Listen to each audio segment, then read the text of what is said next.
Bonjour à tous, c'est EG131105. Donc aujourd'hui je vais vous proposer une vidéo.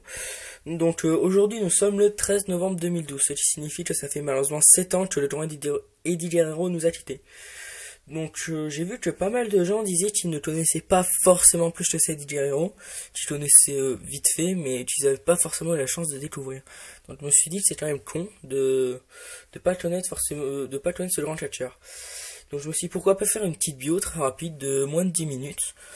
Et je me suis dit aussi, pourquoi pas me lancer ça en total impro, lancer la vidéo sans ni aller sur Wikipédia ni nulle part avant, et me dire là voilà concrètement qu'est-ce que je connais d'Eddie Guerrero, qui est mon catcheur préféré. Donc alors je vais pas faire lister feud après feud, match après match, ce qui prendrait trop longtemps et j'ai pas envie de parler pendant 30 minutes et vous n'avez sûrement pas envie de m'écouter pendant 30 minutes. Donc je vais faire une petite vidéo de, on va dire, j'espère 10 minutes, histoire juste de centrer le personnage, de voir à peu près qui c'est, pourquoi il est connu et ce qui nous amène donc à ici. Donc alors je me lance. Oui, donc pour info, j'ai pris mes DVD parce que je ne savais pas où me mettre et que voilà quoi, j'avais ça à prendre. Donc bref, Eddie Guerrero est né d'une famille de catcheurs, donc la famille Guerrero. Il est fils de Gory Guerrero et frère de Chavo Guerrero Senior, que vous devez peut-être connaître. En tout cas, vous devez connaître son fils, Chavo Guerrero Junior, que vous connaissez, qui a catché à la WWE et à la TNA notamment en ce moment.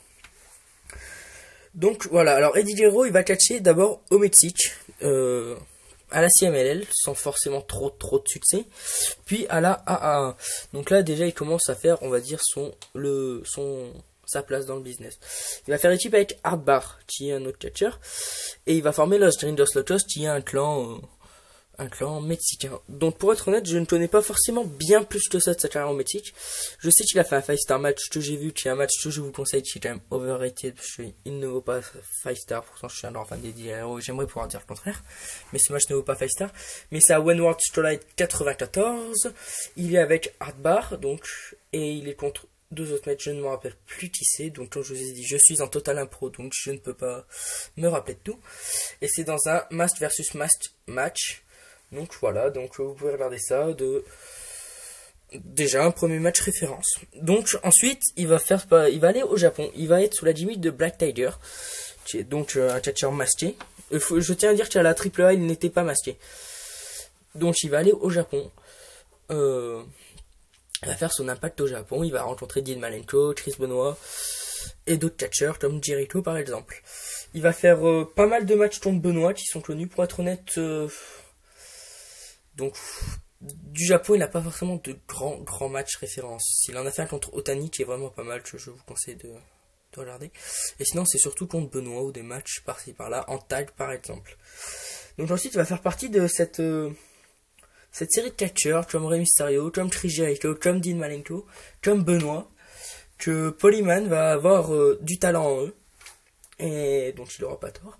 Et donc c'est le genre de catcheur qu'il a envie d'embaucher pour sa fédération qui est la ECW, que vous connaissez forcément si vous êtes un minimum fan de catch. Donc Eddie Guerrero va aller à la ECW, puis il va gagner son premier titre, on va dire reconnu, même s'il a gagné des titres au Mexique. Il va gagner le titre TV contre Tuto Scorpio, un très bon match, je vous conseille, qui est dans Viva la Raza, son DVD que je vous conseille. J'ai fait une review dessus, je mettrai sûrement le lien dans la liste dans les commentaires. Donc il va gagner le titre TV, puis surtout à la CW, qu'est-ce qu'il va faire? Vous devez le savoir, il va faire une feud monumentale, une des plus grosses feuds du business, une feud contre Dean Malenko. Donc cette feud, ça va donner quoi? Ça va donner pas mal de combats épiques, et ça va surtout lui donner le respect. Je pense que c'est à partir de là que, on va dire, la plupart des fans ont dû se rendre compte, je parle au passé parce que je n'étais pas fan à cette époque-là, ont dû se rendre compte, je n'étais même pas né d'ailleurs, ont dû se rendre compte que Eddie Guerrero était un bon, parce qu'il a offert des matchs avec Dean Malenko qui sont tout simplement énormes. Donc parmi eux, le plus connu, leur dernier match avec un public en feu, un public de fou. J'ai pas envie de plus spoiler de ça, mais un gros match, un Top Free Falls match qui a lieu en fin août. Il me semble que c'est 25 août, mais je ne suis pas sûr, et comme je vous dis, je n'ai pas vérifié avant. Donc 25 août ou 21 août, je sais plus.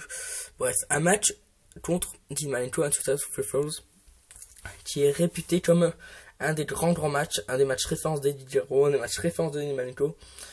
et un des matchs emblématiques sur le niveau technique pour la ECW. Puis donc il va aller à la WCW, pareil, des mecs comme Dean Malenko, des mecs comme Jericho, des mecs comme Mysterio. Et là donc WCW, qu'est-ce qu'il va faire? Il va gagner le titre US et le titre TV. Donc il va avoir pas mal de feuds, des grosses feuds, notamment contre Ric Flair. Il aura une feud contre Ric Flair. Donc Ric Flair dit d'ailleurs que ça lui a fait plaisir de catcher avec Eddie Guerrero, étant donné qu'il l'a vu grandir, quoi. Donc ce qui montre que Ric Flair avait déjà énormément d'expérience. Donc là on est sur 95, on est vers 95.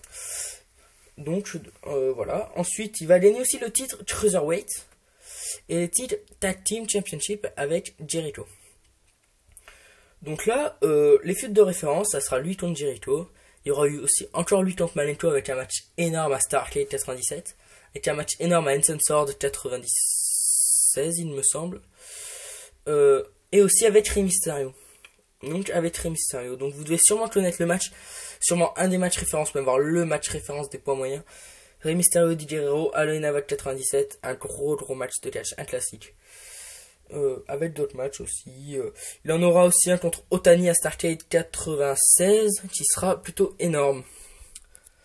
Donc voilà. Ensuite, Eddie Guerrero va partir à la WWF en début 2000 ou fin 99. J'ai oublié de dire quelque chose d'important. Eddie Guerrero à la WCW va connaître quelques problèmes d'alcool, de drogue. Donc on va dire un peu toucher le fond. Un peu dû à des déprimes du fait de ne pas forcément être au top au niveau du catch. Alors que pourtant il donne tout. Et voilà, ce qui va aussi lui créer un accident de voiture. Donc il va être en dehors des rings pour quasiment 6 mois. Là, je sais plus si c'est en début 99 ou en fin 98 d'ailleurs, je me suis posé la question là en début de vidéo.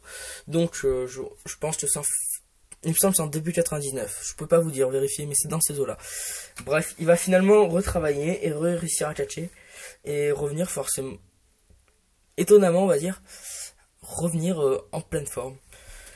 Puis donc, en fin 99, début 2000, il va quitter la WCW pour aller former les Radicals à la WWF, à l'époque.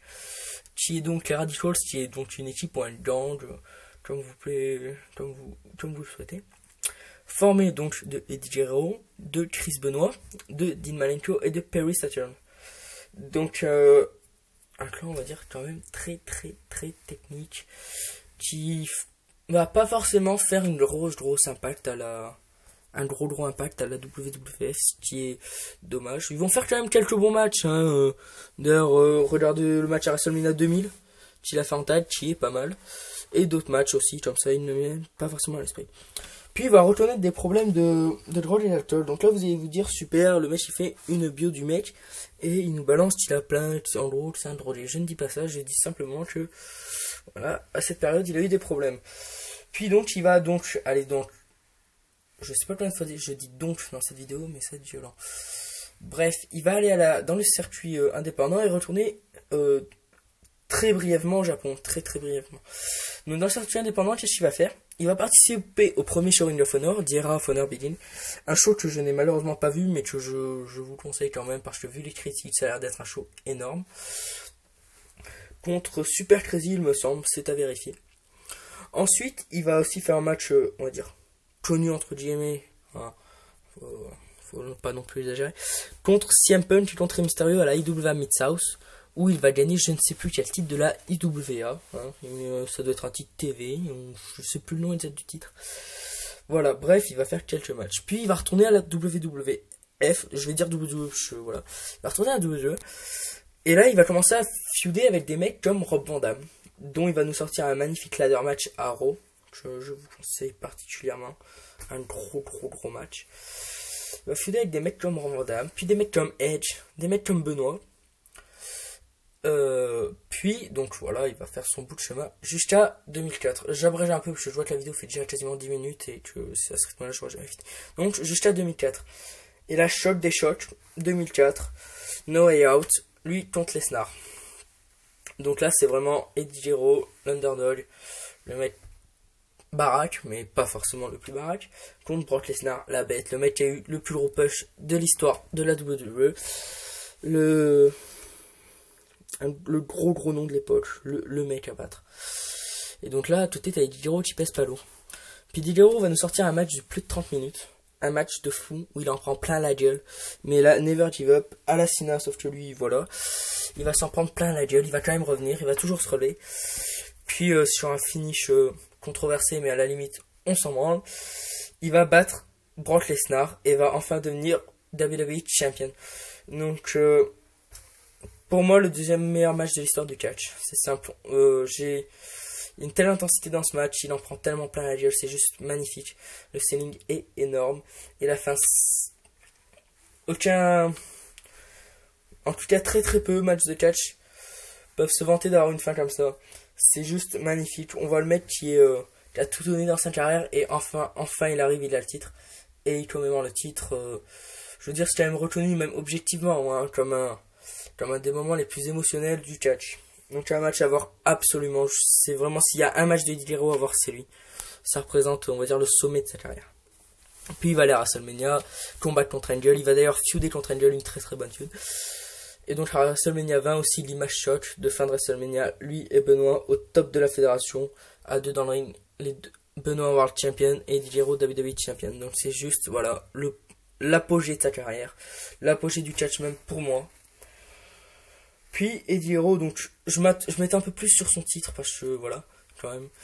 Il va ensuite feuder contre JBL avec un match très sanglant. Un des matchs les plus sanglants de la WWE. Contre JBL à Judgment Day 2004. Donc un bon match aussi, pas forcément très technique, mais on voit qu'Eddie Hero là quand même. Je t'amène, il a tout fait. Hein. Il a fait de la lucha, il a fait du puro, il a fait du technique, du poids moyen, du poids lourd, et là du sanglant. Et oui, d'ailleurs, j'ai oublié de dire, il a fait une feud aussi contre Cena. Voilà, mais bon, bref, voilà, je peux pas tout dire.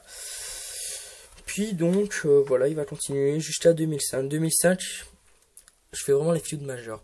Donc 2005, il va feuder contre Rey Mysterio dans une histoire assez loufoque, quoi. Souvent, les gens vont dire, ouais, ok, super, le catch, complètement touché. Mais je pense qu'il faut pas le prendre au premier degré. Il y a l'histoire de la garde de Dominique, de comme quoi Rey Mysterio ne serait pas réellement son père. Enfin, un truc assez spécial, quoi. Mais je veux dire, faut pas le prendre au premier degré. Faut être complètement comprendre ce truc au premier degré, quoi. Et bref, il va faire une feud magnifique. Il va catcher son titre à WrestleMania 21. Là, n'hésitez pas.